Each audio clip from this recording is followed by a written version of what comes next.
नमस्कार, स्वागत है आपका हमारी खास पेशकश चुनावी चाणक्य में। आपके साथ मैं हूं अभिषेक कात्यायन। इस खास पेशकश में हम सियासत से जुड़ी किसी बड़ी हस्ती से बात करते हैं और जानने की कोशिश करते हैं कि चूंकि चुनाव आने वाले हैं, चर्चाएं शुरू हो चुकी हैं कि विधानसभा चुनाव होने वाला है बिहार में, और उस बिहार के विधानसभा चुनाव में चाणक्य की भूमिका कौन निभा सकता है, कौन किस तरह से कितनी सीटों को प्रभावित कर सकता है, कौन चुनाव को प्रभावित कर सकता है, इन तमाम विषयों पर बात करेंगे। बिहार की स्थिति क्या है, आर्थिक हालात कैसे हैं, सामाजिक हालात कैसे हैं, या फिर सियासी हालात कैसे हैं, तमाम विषयों पर बात करेंगे। और आज इस विषय पर बात करने के लिए चुनावी चाणक्य में हमारे साथ हैं आरएलएसपी के राष्ट्रीय लोक समता पार्टी के राष्ट्रीय प्रधान महासचिव माधव आनंद जी। माधव जी, बहुत बहुत स्वागत है आपका इस खास पेशकश में। शुरुआत तो बहुत सारे सवाल हैं जिनसे शुरुआत की जा सकती है, लेकिन मैं चाहूंगा कि पहले आप बताएं कि बिहार के वर्तमान हालात को लेकर क्या सोचते हैं। बिहार की अभी जो वर्तमान हालात है, हर जगह बिहार चर्चा का विषय बना हुआ है। और आज से नहीं, मुझे लगता है कि पिछले 2-3 सालों से बिहार जो है गलत कारणों से चर्चा में रहा है, अच्छे कारणों से में नहीं रहा है। और अभी जिस कारण चर्चा में है, पूरे देश की चिंता अगर कहीं लगी हुई है तो बिहार के लिए ही लगी हुई है, जिसकी आपने जिक्र किया कि कोरोना के कारण, कोविड-19 के कारण एक पेंडेमिक जो है महामारी का रूप ले चुका है, और दूसरी तरफ बाढ़ की विभीषिका भी देखने को मिल रही है। तो एक साथ दो फ्रंट पे नहीं मैं कह सकता हूं, बिहार 3 फ्रंट पे लड़ रहा है। मुझे लगता है जनता को जितना एफर्ट डालना चाहिए, जनता की तरफ से एफर्ट में कहीं कमी नहीं है, लेकिन मुझे लगता है अगर जहां से ज्यादा एफर्ट होना चाहिए था, जिससे ज्यादा आशाएं थी, वो बिहार सरकार से है। और बिहार सरकार के पूरे दावे की पोल जो है वर्तमान में खुलने का काम हुआ है। अगर एक एक चीज पे अगर विश्लेषण करें तो अगर महामारी का रूप अगर कोरोना ने लिया है तो ऐसा नहीं है कि सिर्फ बिहार में ही है, लेकिन बिहार सरकार को जो तैयारियां करनी चाहिए थी वो तैयारियां नहीं। लेकिन बिहार सरकार कह रही है कि दूसरे प्रदेशों में यहां से ज्यादा लोगों की मौत हुई है, दूसरे प्रदेशों में यहां से ज्यादा संक्रमित लोग हैं, फिर बिहार ही क्यों? अभिषेक जी, थोड़ी समझने की बात है कि बिहार में कोरोना का संक्रमण अब तेजी से फैल रहा है। अन्य प्रदेशों की बात करें तो हम और आप दिल्ली में रहते हैं, दिल्ली में कई सारे स्टडी ऐसे हुए हैं कि वहां पीक पे पहले पहुंच गया था। अब जो है धीरे धीरे संक्रमण का रेट घट रहा है। यहाँ बिहार में संक्रमण रेट बढ़ रहा है। जब बिहार के पास वक्त था, 3 महीने 4 महीने का वक्त मिला, जब बिहार में संक्रमण काफी नीचे था, जब अन्य प्रदेशों से हम लोग तुलना करते हैं, बिहार सरकार अगर उस समय थोड़ा सा सजग रहती, अगर आइसोलेशन वार्ड से लेके, वेंटिलेटर से लेके, अस्पतालों की व्यवस्था से लेके, केंद्र सरकार से मदद लेके, डबल इंजन की सरकार थी, कहीं भी मुझे नहीं लगता है केंद्र सरकार नहीं मदद करती तो आज ये वस्तु स्थिति नहीं होती। हालांकि ये समस्या बहुत सारे प्रदेशों में है, बहुत सारे प्रदेशों में इस तरह की, क्योंकि सरकार, केंद्र सरकार भी मान रही है, दुनिया मान रही है कि कोरोना जैसी महामारी पहली बार इस तरह की दुनिया में आई है, तो कहीं ना कहीं चुनौती तो हमारे पास थी ही। अभिषेक तो क्या कहीं ऐसा तो नहीं कि बस सिर्फ विपक्ष में होना ही टारगेट करने का एक बहुत बड़ा कारण है? अभिषेक जी देखिए, अभी इस पे तो राजनीति होनी ही नहीं चाहिए। मैं कहता हूं कोरोना पेंडेमिक पूरे वर्ल्ड में है, विश्व के सभी देश इससे जूझ रहा है, लेकिन जूझने का भी एक तरीका होता है, जज्बा होता है। आप देखिए बिहार की स्थिति क्या है। माननीय मुख्यमंत्री जी को अभी फ्रंट फुट पे खेलना चाहिए था। मैं नहीं कहता, मैं उनके उत्तम स्वास्थ्य की कल्पना करता हूं, ईश्वर से प्रार्थना करता हूं कि माननीय नीतीश कुमार जी मेरे भी मुख्यमंत्री हैं, सबके मुख्यमंत्री हैं, हमेशा स्वस्थ रहे हैं। लेकिन एक मुख्यमंत्री का जो होता है, हम लोगों ने दिल्ली में भी देखा है, अरविंद केजरीवाल जी को भी देखा है, तमाम अन्य प्रदेशों के मुखिया को भी देखा है, लेकिन आप बिहार के चीफ मिनिस्टर का उदाहरण ले लीजिए, डिप्टी चीफ मिनिस्टर का उदाहरण ले लीजिए। जहां आपको फ्रंट फुट पे आके खेलना चाहिए था, आप सोशल डिस्टेंसिंग मेंटेन रखिए, जितने भी नियम आपने बनाए हैं सारे नियम का पालन करके। आप तो सूबे के मुखिया हैं, मुख्यमंत्री हैं, आपके लिए तो सारे नियम के, आप तो जो चाहेंगे वो होगा, फिर भी आप फ्रंट फुट पे आपके नहीं खेले। नीतीश कुमार की सरकार को एक तरफ करके और वहां पर आपके गठबंधन की, आपकी पार्टी की सरकार को वहां रखने की कोशिश कर रहा हूं, आप जरा बताएं कि क्या हो सकता था बेहतर? देखिए, सबसे बड़ी बात क्या है, क्या इस संक्रमण को रोका जा सकता था? जो इतनी संख्या है, अभी 30,000 से ज्यादा मरीज हो चुके हैं। निश्चित रूप से अभिषेक जी, और अभिषेक जी में ये संक्रमण जो है ना, आप आने वाले 5 दिन, 10 दिन, 15 दिन में आप देखेंगे कि संक्रमण किस लेवल पे बढ़ता है। ईश्वर न करे, कोई किसी की कल्पना भी न करे कि जैसे संक्रमण का जैसे बढ़े, लेकिन वास्तविक बात यह है कि संक्रमण बहुत तेजी से बढ़ रहा है। डेली जो आंकड़े आ रहे हैं 2000, 4000, 5 और आगे भी बढ़ेंगे। अब आपने बड़ा अच्छा सवाल किया कि आखिर अगर हम लोग सत्ता में रहते तो हम लोग क्या कर सकते थे, बेहतर कैसे हो सकता था सिचुएशन जो है। जिसको मैंने पहले बोला कि कोरोना का कोई मेडिसिन नहीं है, कोई टीका नहीं है। अभी इसका एक ही उपाय है, सोशल डिस्टेंसिंग और अवेयरनेस इन कि आप मास्क का यूज करें। जब बिहार में कोरोना बहुत लिमिटेड था, मैं भी क्षेत्र में रह के आया हूं अभिषेक जी, वहां कुछ भी न लॉकडाउन के नियमों का पालन किया गया, न सोशल डिस्टेंसिंग का मेंटेन किया गया, न लोग मास्क लगाते हैं। और ग्रामीण इलाके में तो आप चले जाइए, बड़ी विचित्र स्थिति है। सरकार ने तो सारे नियम बना दिए, लेकिन नियम का पालन करवाने का भी काम सरकार का ही होता है। लेकिन इस पर बहुत सारी सियासत हुई, बहुत पॉलिटिक्स हुई, बहुत सारे पॉलिटिकल बयान आए। सवाल ये उठा कि विपक्ष ने पहले सरकार पर दबाव बनाया और कहा कि जितने भी प्रवासी मजदूर हैं जो दूसरे प्रदेशों में, उनको वापस लेकर आइए। तब सरकार कह रही थी कि अगर उन्हें वापस लाने का प्रयास हम करते हैं तो संक्रमण फैलेगा, और ये सरकार भी जानती थी, ये हम भी जानते थे, ये आप भी जानते थे कि संक्रमण फैलेगा। विपक्ष के दबाव में सरकार ने फैसला किया और लेकर आई सरकार सबको। संक्रमण फैल गया। अब विपक्ष इस पर भी कह रहा है कि संक्रमण क्यों फैला। तो यानी क्या विपक्ष ने एक स्ट्रेटेजी के तहत ये करवाया था? अभिषेक जी, मैं नहीं इस चीज को मानूंगा कभी भी कि संक्रमण जो है, जो प्रवासी मजदूरों की वापसी हुई है, उनके कारण हुआ है। इस पेंडेमिक में कोई भी व्यक्ति अगर जो अपनी मातृभूमि जहां उसका घर हो वहां जाना चाहेगा, ये स्वाभाविक नेचुरल चीज है, आपदा का चीज है। आप कैसे मना कर सकते हैं कि अगर आप तमिलनाडु में बिहार के लोग हैं, तमिलनाडु से आप बिहार नहीं आएंगे? यह कभी नहीं हो सकता है। अगर आपने लाया ही है, विपक्ष के दबाव में ही लाया है, या आप सरकार की भी मंशा अगर अच्छी है, आपने अगर लाया है, तो स्वाभाविक है उसके लिए भी प्रॉपर गाइडलाइंस था। आप क्वारंटीन सेंटर की व्यवस्था अगर दुरुस्त रखते, टेस्टिंग की संख्या अगर बढ़ा के रखते। अरे क्वारंटीन सेंटर कुछ भी नहीं था अभिषेक जी, मैं बता रहा हूं। आप एक स्कूल को आप क्वारंटीन सेंटर, मैं कभी नहीं मानूंगा। मुझे डॉक्टर भी और बिहार के डॉक्टर भी ये दावा करके कह दें कि वो क्वारंटीन सेंटर है, मैं नहीं कहता हूं। उसको क्वारंटीन सेंटर नहीं माना जा सकता है। उसमें कुछ भी नियमों को पालन नहीं किया गया है, संक्रमण उस रूप में बढ़ा है। कि बिहार में या पूरे देश में भी मैं कह रहा हूं कि हाल फिलहाल में पिछले कुछ दशकों में या पिछले कुछ वर्षों में कम्युनिकेशन गैप बहुत ज्यादा बढ़ गया है सत्ता पक्ष और विपक्ष में। अगर ये बात आप ऐसे कह सकते हैं तो ये बात शायद सत्ता पक्ष के साथ बैठकर बातचीत की जा सकती थी, विपक्ष से चर्चा हो सकती थी। अभिषेक जी देखिए, दो तीन चीजें होती है। और मैं विपक्ष की मीटिंग भी हुई थी विपक्ष के साथ। मैं राजनीतिक, आप जरूर कहेंगे कि मैं राजनीतिक व्यक्ति हूं तो राजनीतिक बातें करूंगा, लेकिन मैं कुछ डिफरेंट भी कभी सोचता हूं। जो सत्ताधारी गठबंधन है, जो 15 साल इन लोगों को मौका मिला, और इस बात की चर्चा पूरे बिहार में है कि माननीय नीतीश कुमार जी ने 15 सालों में जो डेवलपमेंट करना चाहिए था वो डेवलपमेंट नहीं किया। किसी भी व्यक्ति को, अगर मुझे ही बिना काम के अगर 15 साल मौका मिल जाए तो मैं अहंकारी बन जाऊंगा, मैं इगोइस्ट बन जाऊंगा, मेरे अहम आ जाएगा, अहम ब्रह्मास्मि में होने सोचूंगा कि मैं ही ब्रह्मा विष्णु महेश हूं। सेम स्थिति बिहार सरकार की अभी है। क्या आपको लगता है कि वर्तमान जो बिहार की सियासत परिदृश्य है, जो बिहार का सियासी परिदृश्य, उसमें लगता है कि विपक्ष बहुत एकजुट या संगठित तौर पर दिख रहा है? विपक्ष एकजुट तो मैं नहीं कह सकता हूं कि पूरी तरह संगठित है आज के दौर में, लेकिन समय का तकाजा है कि मुझे लगता है कि आने वाले वक्त में विपक्ष जो है निश्चित रूप से एकजुट होगा, क्योंकि बिहार की जनता इस वर्तमान सरकार से निजात चाहती है। ये सरकार जो है ना हर फ्रंट पे फेल रहा है। अभी कोरोना है, बाढ़ है, तमाम समस्याएं हैं। कभी भी विपक्ष एक साथ सक्रिय भूमिका निभाता नजर क्यों नहीं आता? क्यों नहीं विपक्ष एक बार धरातल पर दिखता है? क्यों नहीं विपक्ष एक बार सड़क पर एक साथ नजर आता है?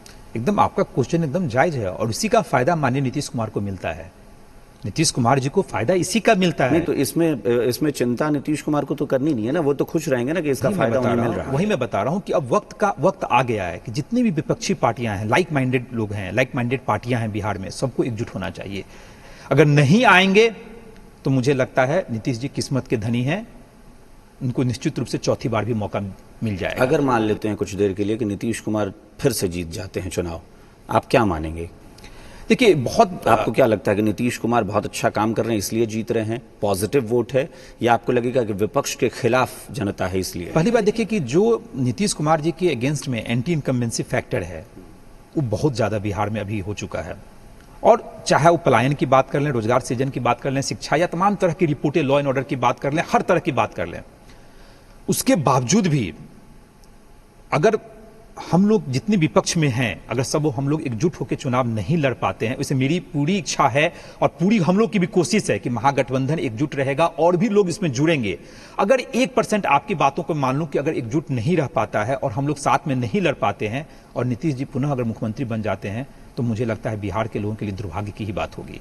और कहीं ना कहीं नीतीश जी को इसलिए मुख्यमंत्री बन जाएंगे क्योंकि हम लोग की कहीं न कहीं कमियां रह गई, हम लोग एकजुट अपने आप को नहीं रख पाए, हम लोग कॉमन मिनिमम प्रोग्राम नहीं ले पाए। की गारंटी कौन देगा कि अगर कोई सरकार बदल जाती है और दूसरी सरकार आपकी सरकार आ जाती है तो आप बिहार में वो सारी तस्वीर को बदल लेंगे? इस बात की गारंटी कौन देगा कि तमाम मल्टीनेशनल कंपनीज जो हैं उनकी ब्रांच खुल जाएगी बिहार में? कौन कहेगा कि अगर मीडिया में काम करते हैं लोग या दूसरे क्षेत्र में काम करते हैं तो वहां पर एक पूरा एरिया डेवलप हो जाएगा बिहार में? अभिषेक जी, प्रतिस्पर्धा। आपकी पूरी बात का जवाब मैं एक शब्द में दे सकता हूं, प्रतिस्पर्धा। जब तक प्रतिस्पर्धा नहीं होगा, कंपटीशन की भावना नहीं आएगी राजनीति में, तब तक डेवलपमेंट नहीं होगा। कंपटीशन कौन क्रिएट करेगा? वो तो आपको करना है, नीतीश कुमार या उनकी सरकार तो करेगी नहीं। अगर कोई एक बिजनेसमैन है, उसके बगल में कोई दूसरा बिजनेसमैन अपना बिजनेस खड़ा करता है, तो कंपटीशन उसको क्रिएट करना है। मैं वही बता रहा तो हूं, शायद विपक्ष नहीं कर पा रहा है, आप मान रहे हैं? नहीं, मैं तो पहले ही बोला कि विपक्ष नहीं एकजुट रहा अभी तक, उसका फायदा नीतीश जी को मिला। मैं तो एक्सेप्ट कर रहा हूं उस चीज को। लेकिन जब आपने कहा कि प्रतिस्पर्धा कैसे क्रिएट होगा, कुछ चीजें जनता के हाथ में भी होता है। मैंने भी आपसे पहले कहा ना कि वर्तमान परिदृश्य की मैं बात कर रहा हूं। वर्तमान में यानी आज की भी बात करते हैं तो विपक्ष एक साथ कहां दिखता है? नहीं, देखिए, अब तो देखिए, विपक्ष तो खैर अभी एकजुट है और आने वाले वक्त में बहुत जल्दी आपके सामने जो महागठबंधन का स्वरूप आने वाला है, बहुत ही अच्छा स्वरूप आने वाला है। और जो अभी जितनी भी पार्टियां महागठबंधन में हैं, इसके अलावा भी और भी पार्टियां इसमें जुड़ेंगी। इस बार कहीं मुझे नहीं लगता है कि महागठबंधन इतना अटूट होगा, इस बार इतना मजबूत होगा कि नीतीश जी कहीं भी नहीं टिकेंगे। बिहार के चुनाव को लेकर यह कहा जा रहा है कि विपक्ष जो है भागने की कोशिश कर रहा है, क्योंकि विपक्ष को लग रहा है कि भाई हमने तो धरातल पर कभी काम किया नहीं, इसलिए हम चुनाव जीत नहीं सकते। ये आरोप एनडीए की तरफ से। विपक्ष क्यों भागना चाहेगा बताइए? मुझे तो लगता है पहली बार विपक्ष कह रहा है, नहीं, मीडिया के माध्यम से मुझे आश्चर्य लग रहा है कि भारतीय लोकतंत्र में मैं पहली बार सुन रहा हूं कि जैसे विपक्ष क्यों भागेगा चुनाव से। विपक्ष तो हमेशा चाहता है चुनाव हो। विपक्ष की बात ये नहीं है। विपक्ष ये कह रहा है कि कोरोना का संक्रमण जिस रूप में बढ़ रहा है आज के डेट में, पहले कोरोना के संक्रमण को रोकना है, लोगों की जान बचानी है। अगर सरकार दावा करती है कि हाँ, कि मैं चुनाव से पहले सब लोगों को सेफ कर दूंगा, भाई कौन चुनाव लड़ने के लिए नहीं तैयार है? कौन सी पार्टी की तैयारियां नहीं है? ये आपने दिलचस्प बात कही कि विपक्ष चाहता है कि 5 साल सरकार न चले, पहले ही चुनाव हो जाए। निश्चित रूप से कौन सी सरकार नहीं चाहेगी? बताइए, कौन सा विपक्षी दल नहीं चाहेगा कि चुनाव जो है सरकार बिफोर टाइम हो जाए, जिससे उसको मौका मिले, संभावनाएं बनी रहे। तो ये जो मीडिया के माध्यम से पता चलता है कि विपक्ष कभी ऐसा नहीं कर रहा। क्योंकि एनडीए का यही आरोप है कि आप चुनाव से भाग रहे हैं। एनडीए तो आरोप लगाए, उनका काम है। क्या एनडीए हम लोग का कभी समर्थन करेगा? क्या एनडीए हम लोग को जैसे अप्रिशिएट करेगा? कभी नहीं, उनका काम है। और अगर मान लेते हैं कि सरकार ये चाहती है सत्ता पक्ष के चुनाव हो और चुनाव आयोग भी सत्ता पक्ष के साथ ही है, कहता है कि हाँ चुनाव हो जाना चाहिए, फिर देखिए, इलेक्शन कमीशन का काम है। इलेक्शन कमीशन ये सुनिश्चित करे। फिर आपकी तैयारी पूरी है? पूरी तैयारी है। तैयारियों पर एक बार आता हूं मैं। जीतन राम मांझी कह रहे हैं कि हम अभी कंफर्म नहीं है कि हम महागठबंधन के साथ रहेंगे या नहीं रहेंगे। तो जब एक पार्टी ने कह दिया कि हम कंफर्म नहीं है, उपेंद्र कुशवाहा जी आपके पार्टी के राष्ट्रीय अध्यक्ष हैं, उनको पिछले दिनों हमने देखा था कि काफी सक्रिय थे। जो भी कार्यक्रम हो रहा था, जो भी आयोजन महागठबंधन की तरफ से हो रहा था, सभी को एक मंच पर ला रहे थे वो लगातार। तब तेजस्वी यादव सक्रिय नहीं थे। अब तेजस्वी यादव अचानक से 1-1.5 महीने में सक्रिय हुए हैं, तो उपेंद्र कुशवाहा की सक्रियता नहीं दिख रही। देखिए, उपेंद्र कुशवाहा जी महागठबंधन के कद्दावर नेताओं में से एक हैं, अनुभवी नेता हैं। अनुभव जो है एज से भी होता है।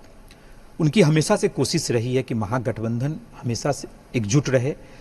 जो भी कार्यक्रम हम लोग करें, सब लोग मिलके करें, सब जैसो एक प्लेटफॉर्म पे आवे, कोशिश जरूर रही है। और बहुत जगह उनको सफलता भी मिली है। 2-3 कार्यक्रम जो हम लोगों ने किया, आप लोगों ने भी देखा कि सबको हम लोगों ने जुटाने का भी काम किया। अब वक्त आ गया, जो आपने कहा ना, जितनी भी समस्याएं महागठबंधन में थी, या मांझी जी की आप बात कर रहे हैं या हम मेरी पार्टी की बात कर रहे हैं, हम सब लोग लाइक माइंडेड लोग हैं। आज मांझी जी भी एनडीए महागठबंधन के साथ हैं, मुकेश भी महागठबंधन के साथ हैं, राष्ट्रीय लोक समता पार्टी भी महागठबंधन, कांग्रेस, आरजेडी, सीपीआई, सीपीएम और भी जो लाइक माइंडेड पार्टियां, सब लोग साथ में रहेंगे। ऐलान कौन करेगा? जीतन राम मांझी महागठबंधन के साथ हैं, मुकेश सहनी महागठबंधन के साथ हैं, उसका ऐलान तो वो आकर करें। जीतन राम मांझी तो एकदम बार-बार कह चुके हैं, वो तो हर 1 महीने बाद अल्टीमेटम देते हैं। देखिए, कुछ चीजें ऐसी है कि जो वक्त पे ही होता है। जो भी हम लोग की महागठबंधन में समस्याएं थी, पेच थी, हम लोगों ने भी दूर करने की कोशिश की है। बहुत सारे मीटिंग दिल्ली में भी हुए हैं, बहुत सारे मीटिंग पटना में भी हुआ है, आगे भी मीटिंग हम लोग का प्रपोज है। मुझे लगता है आने वाले वक्त में, अभी तो लॉकडाउन बिहार में हो गया 31 जुलाई तक, लॉकडाउन के बाद मुझे लगता है कि 15 अगस्त के आसपास जितने भी आपके सवाल के जवाब हैं, वो हम लोग सक्षम होंगे उसका जवाब देने में। कयास लगाए जा रहे हैं, चूंकि पिछले दिनों कांग्रेस, महागठबंधन के दूसरे घटक दल हो, चाहे आरएलएसपी हो, जीतन राम मांझी की हिंदुस्तानी आवाम मोर्चा हो या वीआईपी पार्टी हो, ये आपस में मीटिंग कर लेते हैं, लेकिन आरजेडी नहीं। तो क्या महागठबंधन माइनस आरजेडी जैसी अवधारणा जो बहुत समय से चर्चा में है, वैसी भी कोई तस्वीर निकल कर आएगी? एक बात मैं अभिषेक जी बहुत क्लियर कर दूं, महागठबंधन का अर्थ है आरजेडी प्लस आरजेडी प्लस यानी आरजेडी बड़ी पार्टी है, इस चीज को समझना पड़ेगा। उनकी भूमिका बड़ी होगी, अभी भी है और आगे भी होगी, क्योंकि सबसे लार्जेस्ट पार्टी अगर कोई महागठबंधन में है तो सीटों की संख्या से लेके, कैडर से लेके वो आरजेडी का है।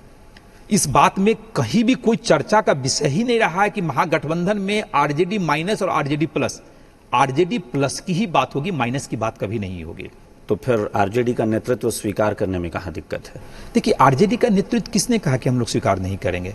कभी आपने क्या उपेंद्र कुशवाहा जी का ऐसा कोई बयान सुना कि मैं तेजस्वी जी का चेहरा एक्सेप्ट नहीं करूंगा, या मेरी तरफ से कोई बयान आया? ऐसा कभी बयान नहीं आया।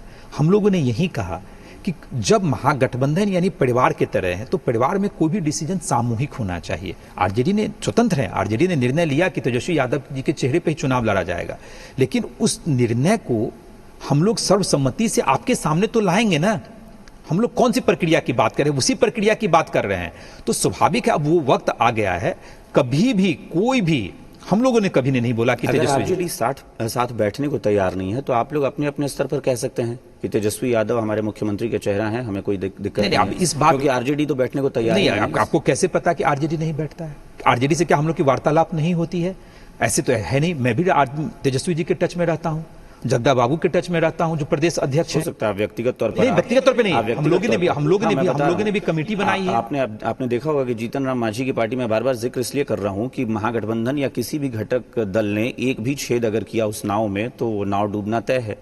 देखिए, आप देखिए कि किस तरह की बयानबाजी होती है। आरजेडी कहती है कि जीतन राम मांझी से अगर बात करनी है तो हमारे कोई प्रदेश अध्यक्ष बात करेंगे, तो वो कहते हैं कि तो हमारे प्रदेश अध्यक्ष नहीं बात करेंगे, हमारे प्रखंड स्तर के कोई नेता जाएंगे बात करने। इस लेवल पे तो बात होती है। हम लोग को बचना चाहिए। जो आप कह रहे हैं, मैं इस चीज को मैं मानता हूं कि ऐसे बयानबाजी नहीं होना चाहिए, कहीं भी उचित नहीं है गठबंधन धर्म के लिए, लेकिन ऐसी बयानबाजियां हुई है, मैं भी, हम लोग की भी नॉलेज में है। देखिए, ऐसा नहीं होना चाहिए। और जहां तक मुझे लगता है मांझी जी की कुछ डिमांड है, उस डिमांड पे चर्चा भी हम लोग की हुई है, जो इंटरनल मीटिंग्स होती है, और उनकी डिमांड मैं कह सकता हूं जायज ही डिमांड है। ऐसा कुछ उन्होंने नहीं मांगा है कि कोऑर्डिनेशन कमेटी कोई बहुत बड़ी चीज नहीं है। और मुझे लगता है कि आरजेडी भी इस चीज को समझ रही है।